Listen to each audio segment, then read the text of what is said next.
नमस्कार दोस्तों, कैसे हैं आप लोग। 9 जुलाई 2020 के एडिटोरियल डिस्कशन में आपका स्वागत है। जो सबसे पहला आर्टिकल हम लोग बात करने वाले हैं आपके सामने है the social contract needs to be rewritten.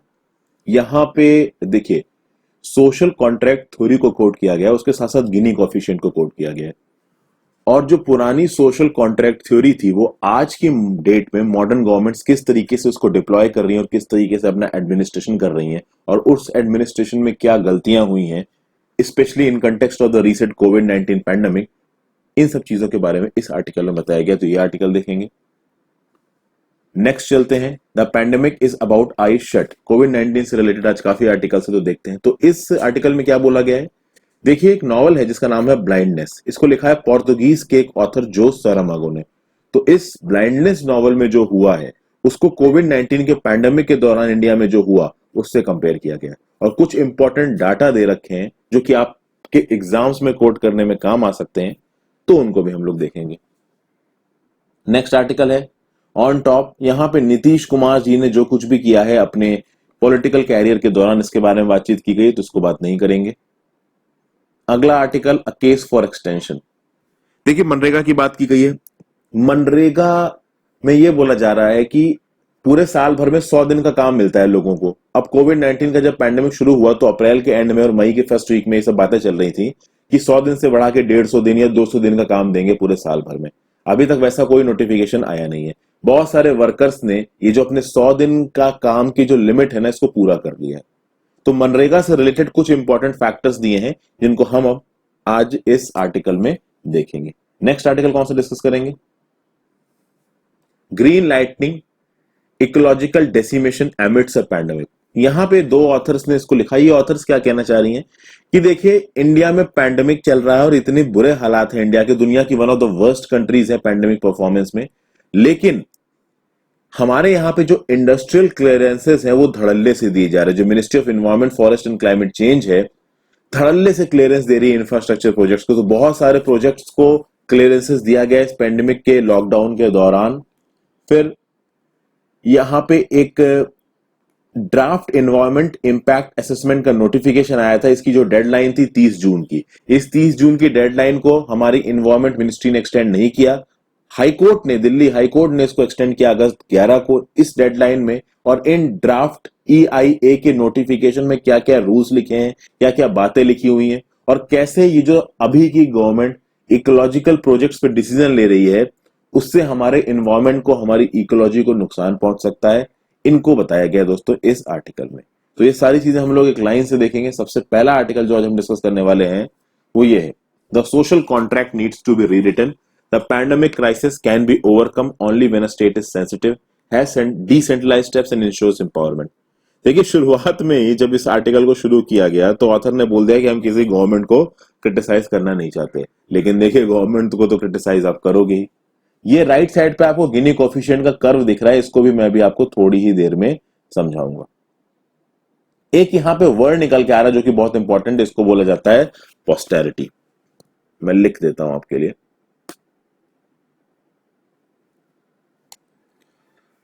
Posterity, बहुत सारे लोग बोलते हैं ना कि सर वो कैब भी बता दीजिए। अब इसमें एक लाइन लिखी हुई इस आर्टिकल में कि पोस्टेरिटी विल जज हाउ गुड और how bad any government perform in 2020 on this count. यानी कि यहां पे ऑथर ये कहना चाह रहा है कि कोविड-19 से रिलेटेड दुनिया भर की गवर्नमेंट ने जो काम किया है, पोस्टेरिटी ये बताएगी कि वो काम कितना अच्छा या कितना बुरा। यानी आगे आने वाला समय, आगे आने वाले समय में ये कोविड-19 किस तरीके से इफेक्ट मारेगा इंडिया में और पूरी दुनिया में, इस हिसाब से हम लोग ये प्रिडिक्ट करेंगे, एनालाइज करेंगे कि जो दुनिया भर की अलग अलग गवर्नमेंट्स हैं उन्होंने इस कोविड-19 के पैंडेमिक की हैंडलिंग किस तरीके से करी। तो पोस्टेरिटी का मतलब होता है यहां पे फ्यूचर जनरेशंस। तो फ्यूचर में जो आउट आफ्टर इफेक्ट्स निकल के आएंगे इस कोविड-19 के, उससे पता चलेगा कि अलग अलग गवर्नमेंट ने किस तरीके से स्टेप्स लिए यहां पे। अब देखिए इस एपिडेमिक के चलते, इस कोविड-19 के चलते कुछ ऐसी प्रॉब्लम्स आ गई हैं जिनका जवाब किसी भी गवर्नमेंट के पास नहीं है, पूरी दुनिया के पास नहीं है। कुछ छोटी छोटी कंट्रीज हैं जिनको आप कह सकते हो कि हाँ भाई उन्होंने सक्सेस पाई है कोविड-19 को हैंडल करने की। फॉर एग्जांपल यहां पे बात की जा रही है न्यूजीलैंड की। तो न्यूजीलैंड ने, आपको पता होगा दोस्तों, अभी से लगभग 2 हफ्ते पहले या 3 हफ्ते पहले अपने आप को कोरोना फ्री डिक्लेयर कर दिया था। वो अलग बात है कि बाद में उनके यहाँ भी कोरोना के केसेस आ गए। ऑथर यहाँ पे ये कहने की कोशिश कर रहा है कि जो छोटी कंट्रीज हैं और जो एफ्लुएंट कंट्रीज हैं, जहां पे जो पर कैपिटा इनकम है ज्यादा है, जहां पे गरीबी नहीं है, उन्होंने सोशल डिस्टेंसिंग के नॉर्म्स को फॉलो किया है, फिजिकल डिस्टेंसिंग के नॉर्म्स को फॉलो किया है, लोग वहां ज्यादा पढ़े लिखे हैं, उनके पास रिसोर्सेज ज्यादा हैं, तो वहां पे वो कोरोना को कंटेन कर पाए हैं। लेकिन वो जो ये क्लेम कर रहे हैं कि उन्होंने कोरोना से लड़ लिया और सब चीज पे कंट्रोल पा लिया, वो क्लेम गलत है। क्योंकि उनके यहाँ पे गरीबी इतनी ज्यादा है नहीं, वो एफ्लुएंट है और उन्होंने अपने बॉडी को कंप्लीटली सील कर रखा है। अगर आप इंडिया जैसे कंट्री की बात करो दोस्तों, तो इंडिया एक बहुत बड़ी कंट्री है और यहां पे कोरोना को कंटेन करना एक एक्चुअली बहुत बड़ा टास्क है। हम ह्यूमन वैल्यूज को, ह्यूमन राइट्स को भी बहुत ज्यादा कंसिडरेशन देखते हैं। आप चाइना में देख लीजिए, चाइना में वुहान में वायरस फैला, भगवान जाने चाइना की गवर्नमेंट ने उसको कैसे कंट्रोल किया, कितने लोगों को जबरदस्ती मार दिया, ये किसी को नहीं पता। बट इस तरीके की चीजें इंडिया में तो देखी नहीं हो सकती। अब अगर बात की जाए, यहाँ पे एक चीज को उठाया जा रहा है और उसको, जिसको कहा जाता है सोशल कॉन्ट्रैक्ट थ्योरी। क्या है ये सोशल कॉन्ट्रैक्ट थ्योरी? देखिए, सोशल कॉन्ट्रैक्ट थ्योरी बताती है a person's moral and political obligations. देखिए, एक सोसाइटी में लोग रहते हैं, उन लोगों के कुछ मॉरल ऑब्लिगेशंस होते हैं और कुछ पॉलिटिकल ऑब्लिगेशंस होते हैं। कहने का मतलब है, एक सोसाइटी में जो लोग रहते हैं वो एक कॉन्ट्रैक्ट को साइन करते हैं, एक एग्रीमेंट को साइन करते हैं। अब वो लिटरली किसी पेपर पे साइन नहीं करते हैं, बट ये माना जाता है कि एक इनफॉर्मल, एक अनसेड कॉन्ट्रैक्ट है, एक अनसेड एग्रीमेंट है, जिसके हिसाब से वो सोसाइटी चलती है और वो सारे लोग उस कॉन्ट्रैक्ट और इस एग्रीमेंट में जो चीजें भी मानी जाती हैं उसके हिसाब से रहते हैं। इस सोशल कॉन्ट्रैक्ट थ्योरी के बारे में बहुत सारे बड़े बड़े इंटेलेक्चुअल ऑथर्स के फेवर में बात की है।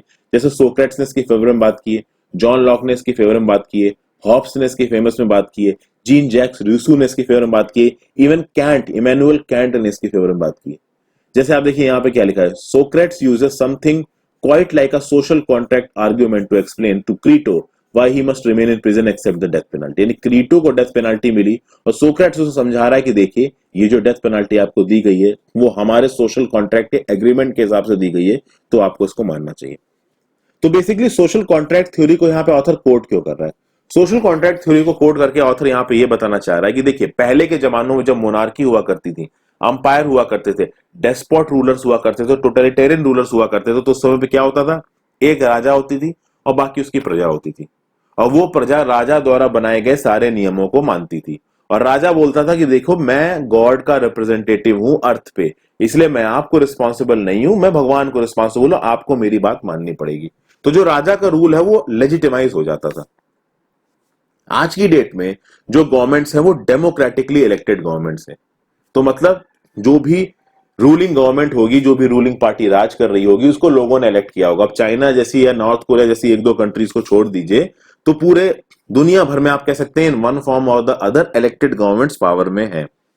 और उनकी लेजिटिमेसी कहां से आती है? लोगों से आती है। तो लोगों को कुछ फंडामेंटल फ्रीडम दिए गए, लोगों के पास freedom of speech and expression है, लोग एकदम अनक्वेश्चनिंग एटीट्यूड नहीं रखते हैं गवर्नमेंटल अथॉरिटी की तरफ, गवर्नमेंट से सवाल पूछ सकते हैं लोग।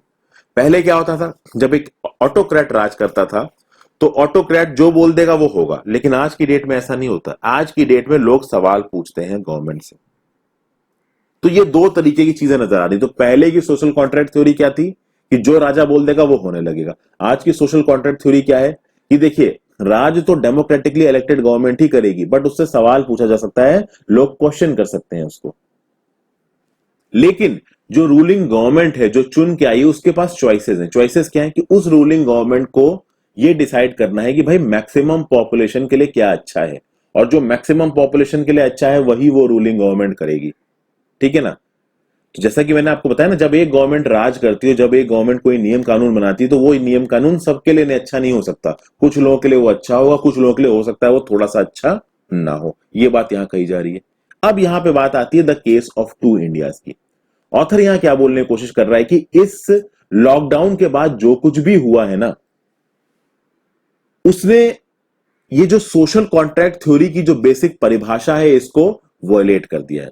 अब जैसा कि मैंने अभी आपको बताया दोस्तों, सोशल कॉन्ट्रैक्ट थ्योरी को बहुत सारे ऑथर्स ने एक्सेप्ट किया है, लेकिन बहुत सारे ऐसे भी लोग हैं जिन्होंने सोशल कॉन्ट्रैक्ट थ्योरी का क्रिटिसिज्म किया। तो वो लोग जो फेमिनिस्ट थे, वो लोग जो रेस कॉन्शियस थे, उन्होंने सोशल कॉन्ट्रैक्ट थ्योरी के अगेंस्ट बोला। क्योंकि सोशल कॉन्ट्रैक्ट थ्योरी एक इनकम्प्लीट पिक्चर देता है हमारे मॉरल और पॉलिटिकल लाइफ्स का। कहने का मतलब यह है कि कभी कभी ये जो सोशल कॉन्ट्रैक्ट थ्योरी है ये कुछ क्लास ऑफ पर्संस के लिए बहुत ज्यादा डेंजरस हो जाती है, बहुत ज्यादा पॉइजनस हो जाती है। फॉर एग्जाम्पल एंशिएंट इंडिया में दोस्तों कास्ट सिस्टम था। वो उस कास्ट सिस्टम के चलते जो अपर कास्ट के लोग थे वो लोअर कास्ट के लोगों को दबाते थे, और वो जो कास्ट सिस्टम था वो सोशल कॉन्ट्रैक्ट थ्योरी का हिस्सा था। यानी उस सोसाइटी में सोशल कॉन्ट्रैक्ट थ्योरी के हिसाब से कास्ट सिस्टम को माना जाएगा। इसीलिए भले ही सोशल कॉन्ट्रैक्ट थ्योरी को बहुत सारे इंटेलेक्चुअल्स ने माना है, लेकिन बहुत सारे ऐसे भी लोग हैं जिन्होंने सोशल कॉन्ट्रैक्ट थ्योरी के खिलाफ आवाज उठाई है। अब अभी के लिए इंडिया में जो हुआ है दोस्तों इस पैंडेमिक के दौरान, उसने सोशल कॉन्ट्रैक्ट थ्योरी की जो आप कह सकते हैं ना ऑथेंटिसिटी है उसको चैलेंज कर दिया है मॉडर्न डेमोक्रेटिक गवर्नमेंट्स ने। इंडिया में अगर बात की जाए तो इंडिया में ऑथर ये बोल रहा है कि जो कोरोना वायरस की जो हैंडलिंग है वो इक्वल नहीं रही है।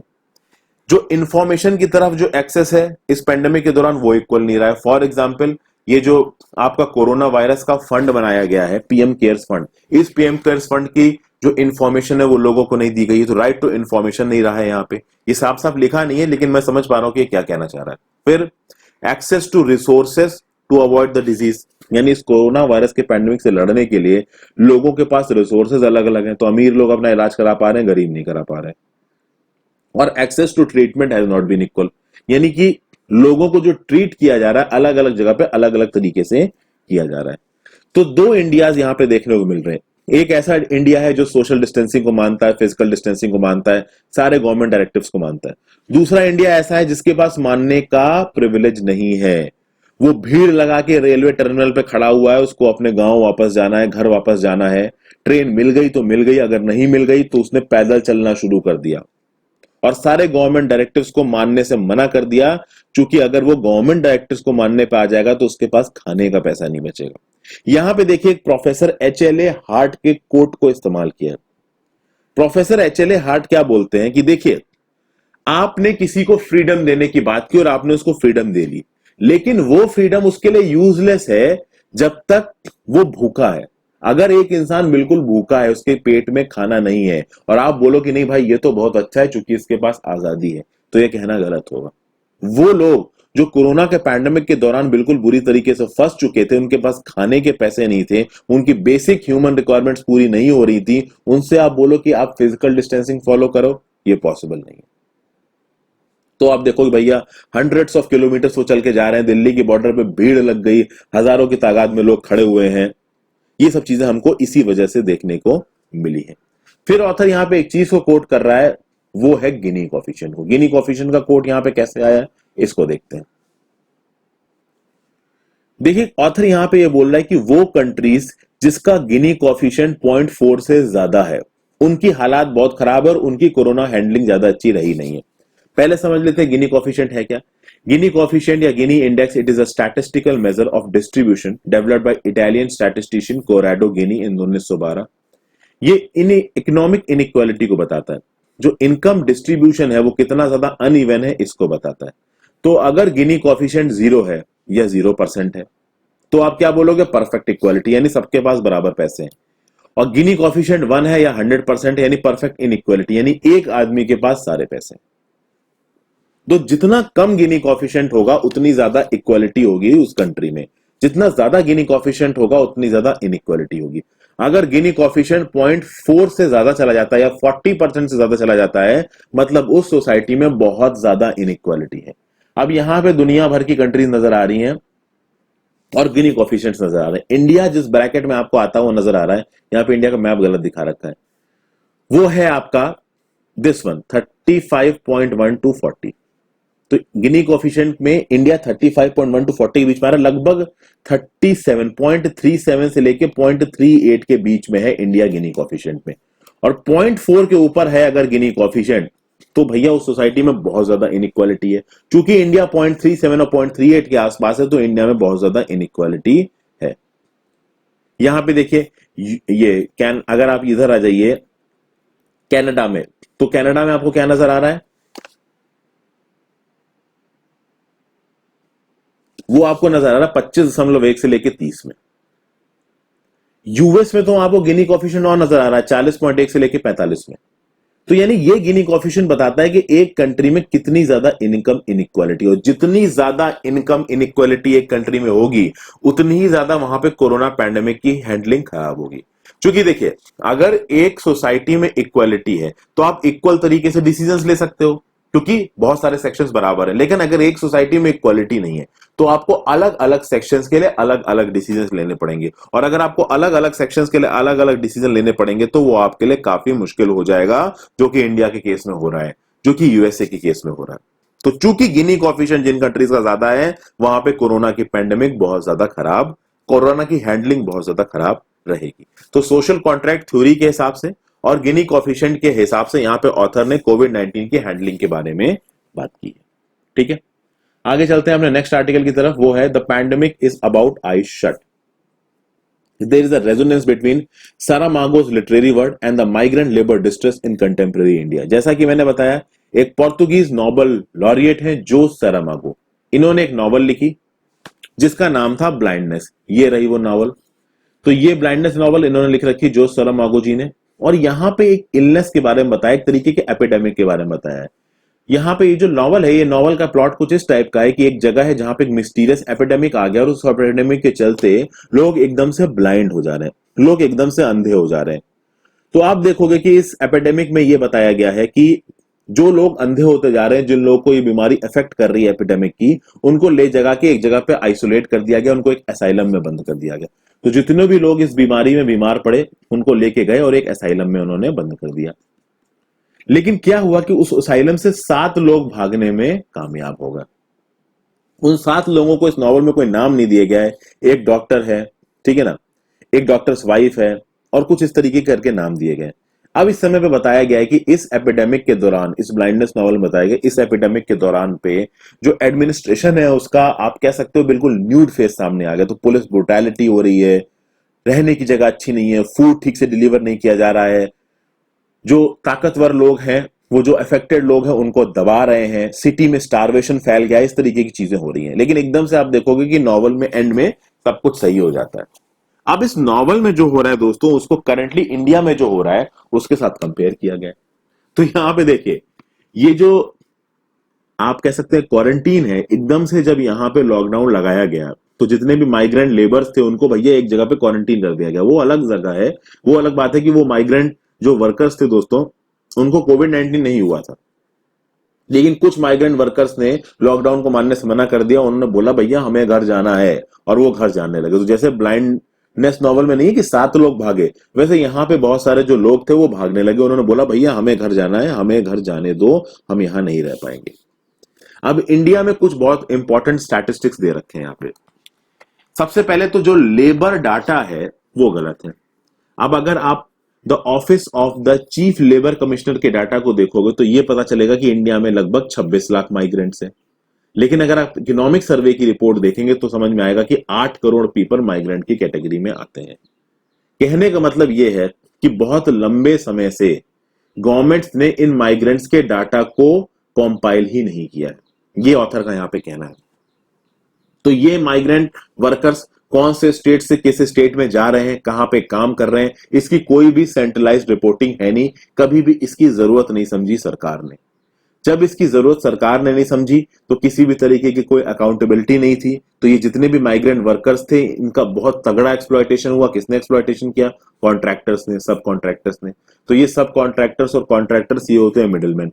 तो इनके बड़े बड़े कंपनीज और इंडस्ट्रियलिस्ट के साथ साठगांठ होती है शहरों में, ये लोग गांवों से जाके लोगों को लेके आते हैं। इनफैक्ट आप देखो, जब लद्दाख में चाइना के स्टैंड ऑफ के दौरान जब सड़कों का कंस्ट्रक्शन हो रहा था तो झारखंड से जो हजारों के तादाद में वर्कर्स लाए गए थे वो भी मिडिलमैन कॉन्ट्रैक्टर्स के थ्रू लाए गए थे। और झारखंड गवर्नमेंट ने सेंट्रल गवर्नमेंट से बोला था कि भैया ये मिडिलमैन कॉन्ट्रैक्टर्स को हटाओ, इन वर्कर्स को सीधे सीधे सैलरी लो, क्योंकि इनकी सैलरी का एक मेजर हिस्सा तो ये कॉन्ट्रैक्टर्स लेके जाते हैं। तो सेंट्रल गवर्नमेंट ने कहा कि चलो ठीक है। अब वो तो लद्दाख में रोड बिल्डिंग के लिए, हमारी नेशनल सिक्योरिटी के लिए ले आए गए थे लेबर, लेकिन वो लेबर्स जो नॉर्मल कर कामों के लिए आते हैं, तो बड़ी बड़ी बिल्डिंगें बन रही है मुंबई में, उनमें काम करने के लिए आते हैं, इंडस्ट्रीज में काम करने के लिए आते हैं, उनकी किसी भी तरीके की इन्वेंट्री नहीं रखी गई है, उनके मूवमेंट को ट्रैक नहीं किया गया है। सरकार ने इस बात पे ध्यान नहीं दिया है कि वो कहां से कहां जा रहे हैं, क्योंकि वो वोट बैंक के मेजर हिस्से भी नहीं है। वो जिस शहरों में जाके काम करते हैं, दिल्ली मुंबई में, वहां पे उनको वोट डालने का अधिकार नहीं, तो उनके बारे में कोई नहीं सोचता है। जब वो अपने ओरिजिन होम स्टेट को छोड़ के बाहर आ जाते हैं तो वहां जाके वो वोट डाल नहीं सकते हैं, तो उनका ओरिजिन होम स्टेट की गवर्नमेंट भी उनके बारे में कुछ नहीं सोचती है। तो इनकी अकाउंटिंग तक ठीक से नहीं की गई है, इनके डाटा को तक ठीक से मेंटेन नहीं किया गया है। तो जब आपने इन वर्कर्स का डाटा ही ठीक से मेंटेन नहीं किया तो ऑब्वियस सी बात, इनको प्रॉब्लम तो आनी ही थी, और वो प्रॉब्लम इनको आई। फिर देखते हैं कि भैया गवर्नमेंट ने किया क्या क्या इनके लिए, उस चीज को थोड़ा एसेस करने की कोशिश की है ऑथर ने। और गवर्नमेंट, ये ऑथर यहां पे बोल रहा है कि भैया 30 जून को प्रधानमंत्री नरेंद्र मोदी जी ने बोला कि ये जो फ्री फूड ग्रेन्स जो हम बांट रहे हैं एनएफएसए के अंदर, देखिए अप्रैल मई जून में एनएफएसए के अंदर जितने भी बेनिफिशरीज थे उनको 5 केजी का राशन एक्स्ट्रा दिया गया। पहले ही उनको पीडीएस सिस्टम के थ्रू 5 केजी का राशन दिया जा रहा था, उसके ऊपर 5 केजी का राशन और दिया गया एनएफएसए के अंदर। किसके लिए? अप्रैल मई जून। 30 जून को प्रधानमंत्री मोदी जी का अनाउंसमेंट आया कि भैया नवंबर तक ये स्कीम जारी रहेगी। यानी कि नेशनल फूड सिक्योरिटी का कार्ड जिसके पास है उसको 5 किलो तो पीडीएस के थ्रू मिल रहा था, 5 किलो और मिलेगा। और लगभग आप कह सकते हो कि इंडिया में 80 करोड़ लोगों के पास नेशनल फूड सिक्योरिटी एक्ट का कार्ड है। अब मान लीजिए इंडिया की आबादी है 130 करोड़ से ज्यादा, 80 करोड़ लोगों के पास नेशनल फूड सिक्योरिटी एक्ट का कार्ड है। ऑब्वियसली बात है 130 करोड़ लोग सारे तो गरीब है नहीं, एक बहुत बड़ी मिडिल क्लास भी है जो अपना ख्याल रख सकती है। लेकिन एक स्टडी हुई है दोस्तों, और ये स्टडी बहुत सारे न्यूज़पेपर्स में कोट हो रही है, इस आर्टिकल में भी कोट हुई है। एक स्टडी की है किसने? मेघना मुंगीकर ने, जीन रीज एक बहुत बड़े इकोनॉमिस्ट हैं, और रितिका खेरा ने। इन तीनों ने स्टडी में यह बताया कि भैया लगभग इस समय पे इंडिया में 10 करोड़ ऐसे लोग हैं जो कि नेशनल फूड सिक्योरिटी एक्ट के अंदर होने चाहिए, वो है नहीं। तो उनको नेशनल फूड सिक्योरिटी एक्ट के अंदर लाने की जरूरत है। अब ये पूछा गया कि भैया ये नेशनल फूड सिक्योरिटी एक्ट के अंदर क्यों नहीं है? तो क्या है कि नेशनल फूड सिक्योरिटी एक्ट के लिए गवर्नमेंट जो डाटा यूज कर रही है अभी के लिए वो 2011 का सेंसस डाटा है, और 2011 के सेंसस डाटा में कुछ कमियां हैं। ये जो नेशनल फूड सिक्योरिटी एक्ट का कवरेज है वो प्रॉपर है नहीं, जिसके चलते भैया सारे लोगों को, सारे बेनिफिशरीज को नेशनल फूड सिक्योरिटी एक्ट में हम इंक्लूड नहीं कर पाए। तो भले ही 80 करोड़ लोग हैं आपके एनएफएसए एक्ट के अंडर कवर्ड, बट मेघना मुंगीकर, जीन रीज और रितिका की स्टडी के हिसाब से कहा जा रहा है एटलीस्ट 10 करोड़ लोगों को और होना चाहिए था एनएफएसए के अंदर। तो 10 करोड़ लोगों को बेनिफिट नहीं मिल पा रहा है एनएफएसए का। फिर एक बात और बोली जा रही है, भले ही नेशनल फूड सिक्योरिटी एक्ट के अंदर आपने 80 करोड़ बेनिफिशरीज को आइडेंटिफाई कर रखा है, पर उसमें से बहुत ज्यादा बेनिफिशरीज मोबाइल हैं, तो वो अपने होम स्टेट में है नहीं, किसी और स्टेट में आके रह रहे हैं। अब जब वो किसी और स्टेट में आके रह के काम कर रहे हैं तो जरूरी थोड़ी ना है कि वो अपना राशन कार्ड अपने साथ लेके आए होंगे। अब अगर वो अपना राशन कार्ड अपने साथ लेके नहीं आए हैं तो फिर ये इस एनएफएसए वाली फूड ग्रेन स्कीम का इस्तेमाल कैसे करेंगे, ये भी बात बोली गई है। प्लस ये बोला गया है फूड कॉर्पोरेशन ऑफ इंडिया में जो बफर स्टॉक होने चाहिए उससे 2.5 गुना बफर स्टॉक्स हैं इस समय पे फूड कॉर्पोरेशन ऑफ इंडिया में। यानी ये होता है ना कि देखिए food corporation of India food grains को रखता है, तो इमरजेंसी के लिए एक बफर स्टॉक्स डिफाइन कर रखे हैं कि भैया ये ग्रेन इतने अमाउंट में बफर स्टॉक में होना चाहिए, लेकिन उसके 2.5 गुना अमाउंट में बफर स्टॉक में है। तो बहुत सारी आवाजें उठ रही हैं कि भैया सेंट्रल गवर्नमेंट यूनिवर्सली फूड को डिस्ट्रीब्यूट क्यों नहीं कर रही है? ये तो पैंडेमिक का टाइम है ना, इमरजेंसी का टाइम है, सबको फूड डिस्ट्रीब्यूट करिए आप फ्री में, लेकिन गवर्नमेंट ऐसा कर नहीं रही है। गवर्नमेंट यूनिवर्सलाइज नहीं कर रही है राशन को, यानी किसी को भी राशन नहीं बांट रही गवर्नमेंट, एक नॉर्म के हिसाब से राशन बांट रही है। यानी जो एनएफएसए एक्ट के अंदर कवर्ड है गवर्नमेंट उसी को राशन बांट रही है। और ये कहा जा रहा है कि इसके चलते बहुत सारे लोगों को फूड सिक्योरिटी नहीं मिल पा रही है। तो गवर्नमेंट को यहाँ काफी हद तक इस बात पे क्रिटिसाइज किया जा रहा है कि यूनिवर्सलाइज तरीके से राशन को नहीं बांट रही है गवर्नमेंट, जबकि गवर्नमेंट बांट सकती है, एफसीआई के पास बफर स्टॉक है। 10 करोड़ लोग एनएफएसए एक्ट के अंदर कंप्लीट नहीं है, कवर्ड नहीं है, अकॉर्डिंग टू स्टडी बाय मेघना मुंगीकर, जीन रीज एंड रितिका।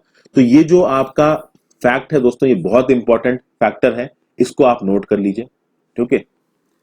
और इस समय पे प्रेजेंटली 2011 के सेंसस के हिसाब से नेशनल फूड सिक्योरिटी एक्ट के अंदर लगभग 80 करोड़ बेनिफिशरीज हैं, ये भी आपको मालूम होना चाहिए।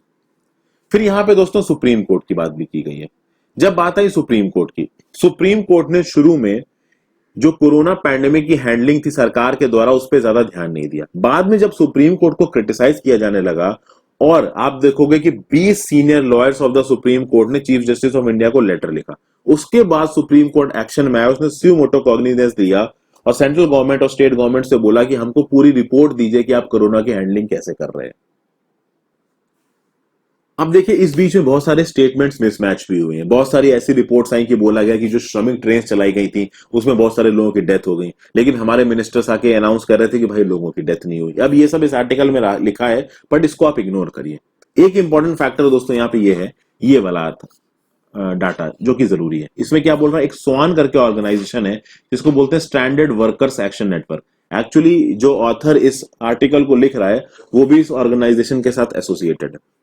ये ऑर्गेनाइजेशन क्या बोलता है कि जब 34,000 वर्कर्स का सर्वे कराया गया तो इन 34,000 वर्कर्स ने बोला कि भैया, इन 34,000 वर्कर्स में से 50% वर्कर्स ने बोला कि हमारे पास केवल एक दिन का राशन बचा था, और 64% ने लोगों ने बोला कि हमारे पास 100 रुपए से कम थे जब हम लॉकडाउन को तोड़ के सरकार से ये बोलने लगे कि भैया हमें घर जाने दो, हम अब शहरों में बिना पैसों के नहीं रह पाएंगे।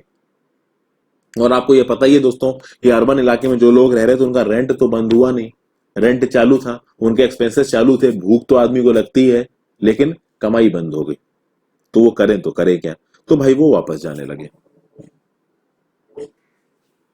फिर ऑथर यहाँ पे एक और चीज कह रहा है, देखिए इस आर्टिकल में ऑथर ने गवर्नमेंट को क्रिटिसाइज ही किया है। हिंदू में जो आपको आर्टिकल मिलेंगे ना, बहुत जगहों पे गवर्नमेंट को बहुत ज्यादा क्रिटिसाइज किया गया है। तो आप बस सुन लीजिए, अपना एक व्यू पॉइंट मत बनाइए, क्योंकि आप गवर्नमेंट का ही हिस्सा बनने को आगे बढ़ रहे हैं, ठीक है। बस आप इंपॉर्टेंट फैक्टर्स निकालिए, जैसे इसमें मैंने आपको कुछ इंपॉर्टेंट पॉइंट्स बताया, उन पॉइंट्स को आप नोट कर लीजिए न्यूट्रल वे में, चूंकि आप एग्जाम में कोट करोगे। जल्दी देखते हैं ऑथर यहाँ पे और क्या कह रहा है। ऑथर यहाँ पे ये कह रहा है कि देखिए, गवर्नमेंट ने यूनिलैटरली लॉकडाउन अनाउंस कर लिया।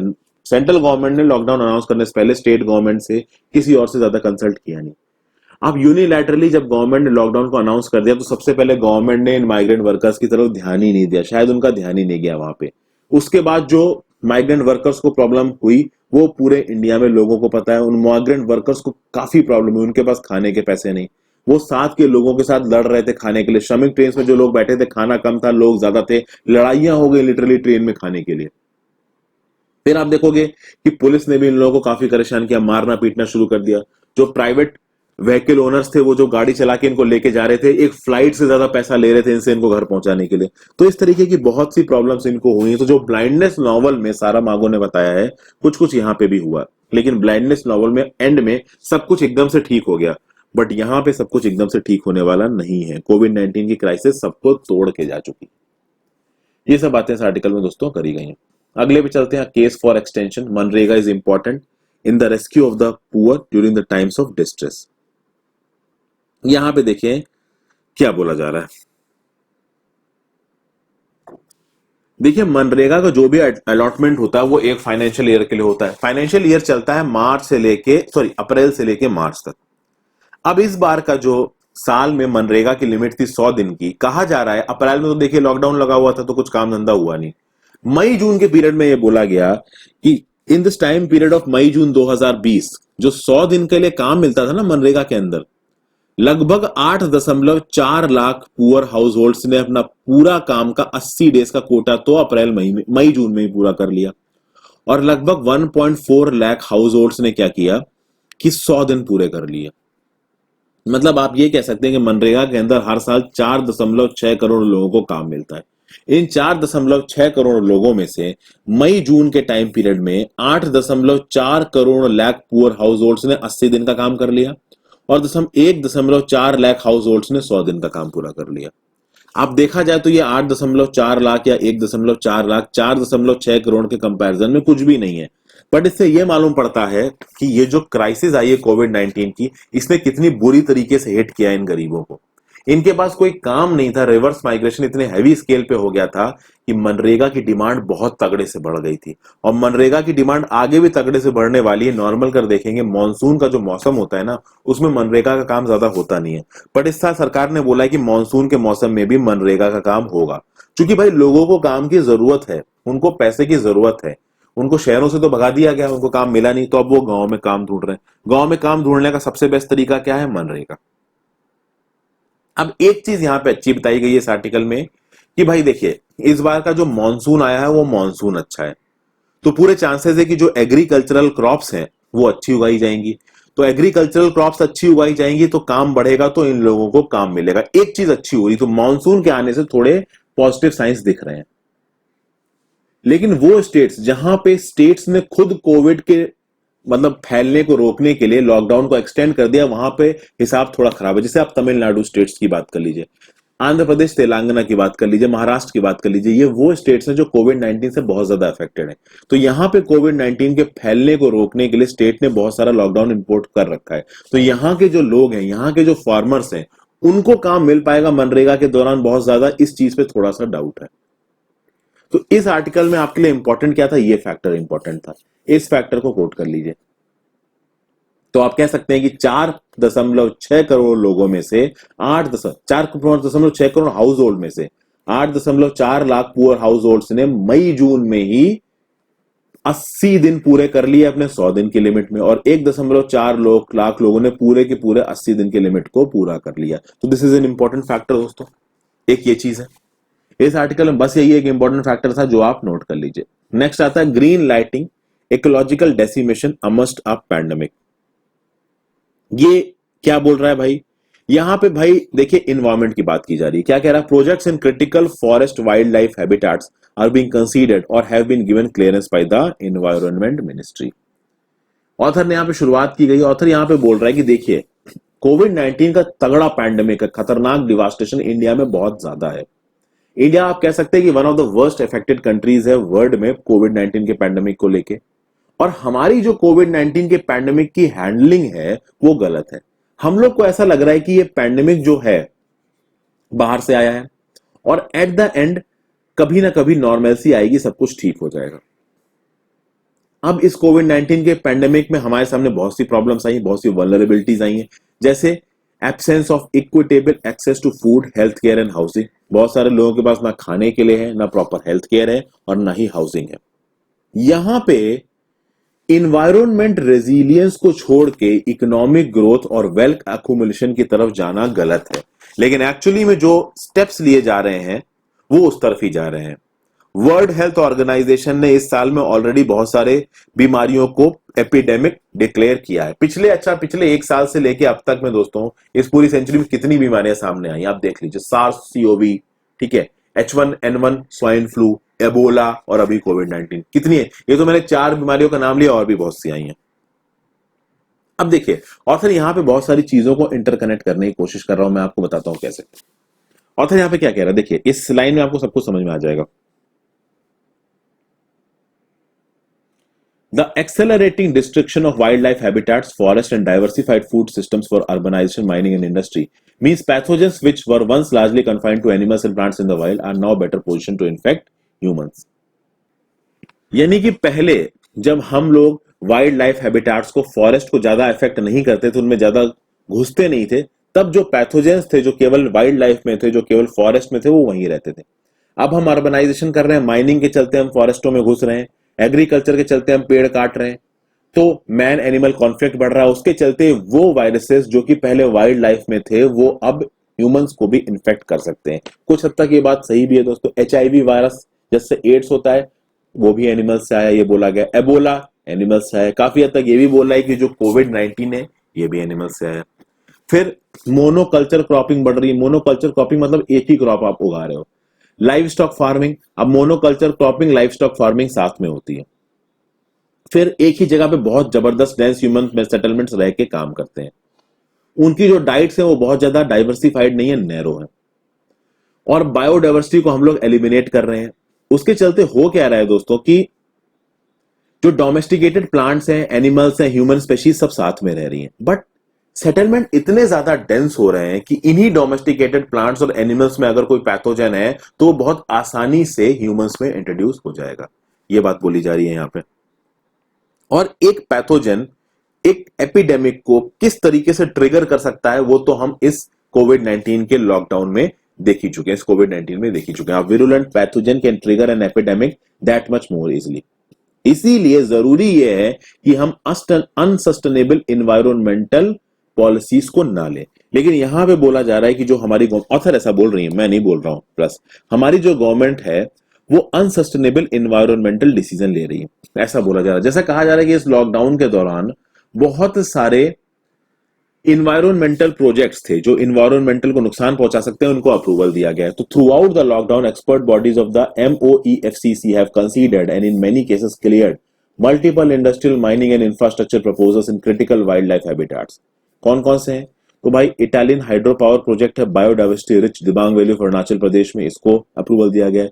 कोल mine in Assam Dehing Patkai elephant reserve, diamond mining in Panna forested belt, coal mining to be operated by Adani Enterprises with a coal-fired power plant in Odisha's Talabira forest, limestone mine in Gir National Park, and geotechnical investigation in Saravati Lion-tailed Macau Sanctuary in Karnataka। आप देखिए इन सारे belts में environmental authorities काम को बहुत तेजी से बढ़ाने की कोशिश कर रहे हैं और ये बोला जा रहा है कि इन बहुत सारे प्रोजेक्ट्स को वीडियो कॉन्फ्रेंसिंग के थ्रू शुरू करने की बात की गई है। पूरी तरीके से इन्वायरमेंटल लॉज को यहां पे वॉयलेट किया जा रहा है, क्योंकि जब भी एक इन्वायरमेंटल लॉ को आप लागू करते हो तो सबसे पहले उस पर डिस्कशन होने चाहिए। वो डिस्कशन फिजिकली हो सकते हैं। अगर आप इन सारे प्रोजेक्ट्स को वीडियो कॉन्फ्रेंसिंग के थ्रू लागू करोगे तो ऑब्वियसली बात उस पर किसी भी तरीके की डिबेट नहीं होगी, बातचीत नहीं होगी तो वो हेस्टली अप्लाई हो जाएंगे और हमारे एनवायरमेंट को नुकसान पहुंचाएंगे। तो गवर्नमेंट ने इस पे क्या किया? तो ऐसा नहीं है गवर्नमेंट ने कुछ नहीं किया, गवर्नमेंट ने एक ड्राफ्ट EIA नोटिफिकेशन निकाला, draft environmental impact assessment notification, और 30 जून की डेडलाइन थी। 30 जून तक लोगों के पास ये ऑप्शन था कि वो इस draft environment impact association assessment पे अपने व्यू पॉइंट भेज सकते थे। अब लॉकडाउन लग गया तो ये एक्सपेक्ट किया जा रहा था कि 30 जून से डेडलाइन को आगे बढ़ाया जाएगा, डेडलाइन को आगे नहीं बढ़ाया गया। हालांकि दिल्ली हाई कोर्ट ने डेडलाइन को बढ़ा के 11 अगस्त कर दिया, तो 11 अगस्त तक लोग अब अपने व्यू पॉइंट्स को भेज सकते हैं इस ड्राफ्ट EIA नोटिफिकेशन पे। इस ड्राफ्ट EIA नोटिफिकेशन में बहुत सारी चीजें लिखी हुई हैं। ये लिखा हुआ है कि वो इन्वायरमेंटल प्रोजेक्ट्स जो कि स्ट्रेटेजिक हैं, उनको वो अगर इन्वायरमेंट की कुछ पॉलिसीज को वायलेट भी कर रहे हैं तो भी उनको वैलिड माना जाएगा। तो अगर आप किसी प्रोजेक्ट को क्लियरेंस दे रहे हो, उसमें आप पब्लिक हियरिंग्स को अवॉइड कर सकते हो, लोगों के व्यू पॉइंट्स को अवॉइड कर सकते हो, सोशल एक्सपर्ट्स के व्यू पॉइंट को अवॉइड कर सकते हो अगर उस प्रोजेक्ट स्ट्रेटेजिक बोलती है सरकार। तो इस तरीके की बहुत सारी चीजें दोस्तों यहां पे कही गई हैं। ये बोला गया है कि गवर्नमेंट यहां पे इकोनॉमिक ग्रोथ को ज्यादा वैल्यू दे रही है और इन्वायरमेंटल सस्टेनेबल को कम वैल्यू दे रही है, जो कि गलत है। और वो उसके एग्जांपल्स ऑथर ने कुछ इन तरीके से दिए हैं। तो ये इस आर्टिकल में कहा गया है, एक अच्छा व्यू पॉइंट है। इस व्यू पॉइंट के में जब भी आगे कोई अपडेट आएगी तो वो तो मैं अपने एडिटोरियल्स में इंक्लूड करूंगा ही दोस्तों। तो काम भर की चीजें मैंने आपको यहाँ पे बता दी हैं। एक और आर्टिकल था जिसमें तमिलनाडु में एजुकेशन और एम्प्लॉयमेंट के बारे में बताया गया, तो चूंकि वो काफी रीजनल था, केवल एक पर्टिकुलर जगह के बारे में बताया जा रहा था, इसलिए मैंने उसको इंक्लूड नहीं किया। तो आई होप आपको ये वीडियो पसंद आई होगी दोस्तों। I am very much open to your suggestions. में धीरे धीरे करके जो वोकैबुलरी वाले सजेशंस हैं, जो और अच्छे जो आप कह सकते हैं ना फिगर्स को डालना, अच्छे एनिमेशंस को डालना, वो वाले सजेशंस उन पे भी धीरे धीरे काम कर रहा हूँ। जैसे जैसे आगे व्यूअरशिप बढ़ेगी, जैसे जैसे लोग ज्यादा बढ़ेंगे, लोग ज्यादा जुड़ेंगे हमसे, मैं और चीजों को इंप्रूव करूंगा। So thank you for watching this video friends. Video पसंद आई तो लाइक जरूर कर दीजिएगा और उसको आप लोगों के साथ शेयर कर दें और अपना ध्यान रखें कोविड में। सब्सक्राइब किए बिना मत जाइएगा।